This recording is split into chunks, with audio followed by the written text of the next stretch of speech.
అమరావతిలో భూ కేటాయింపులపై AP cabinet sub committee కీలక నిర్ణయాలు తీసుకుంది. అమరావతిలో పలు కంపెనీల భూ కేటాయింపులను పునరుద్ధరించింది.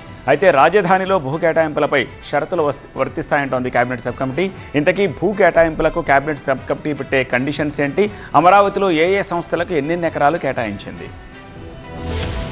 ఏపీ సెక్రటేరియట్లో కేబినెట్ సబ్ కమిటీ భేటీ అయింది. 6 మంత్రులు, పలువురు ఉన్నతాధికారులతో కూడిన ఈ కేబినెట్ సబ్ కమిటీ అమరావతిలో పలు సంస్థలకు భూ కేటాయింపులపై చర్చించింది. 2014-2019 మధ్య టీడీపీ ప్రభుత్వ హయాంలో అమరావతిలో పలు సంస్థలకు భూములు కేటాయించగా గత వైసీపీ ప్రభుత్వం రద్దు చేయడంతో ఆయా సంస్థలకు మళ్లీ భూ కేటాయింపులు చేస్తూ నిర్ణయం తీసుకుంది.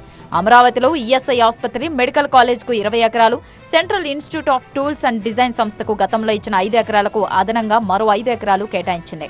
ఇగ్నో ఓపెన్ యూనివర్సిటీకి గతంలో ఇచ్చిన సుమారు ఎకరం భూమికి ఆమోదం తెలిపింది. అలాగే గతంలో బసవతారకం క్యాన్సర్ ఆసుపత్రికి కేటాయించిన 15 ఎకరాలకు cabinet sub committee green signal ఇచ్చింది.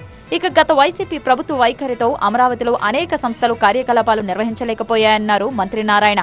గత ప్రభుత్వం 3 ముక్కలు ఆటాడుతూ రాజధాని మీద దీన్ని ముందుకు బానినందువల్ల వాళ్ళెవ్వరూ ముందుకు వచ్చి చేయలేదు.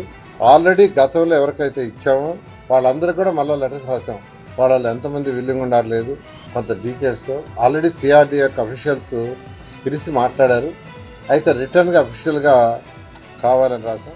అమరావతిలో గతంలో భూములు కేటాయించిన వాళ్లలో ఎవరైతే ముందుకొస్తారో వారితో కూలంకషంగా చర్చించడం జరుగుతుందన్నారు మంత్రి నారాయణ. ఆయా సంస్థలను పూర్తిగా స్టడీ చేసి ఏ కంపెనీలకు ఎన్నేసి ఎకరాలు కేటాయించాలనే ప్రక్రియను డిసెంబర్ 31లోగా పూర్తి చేస్తామని చెప్పారు.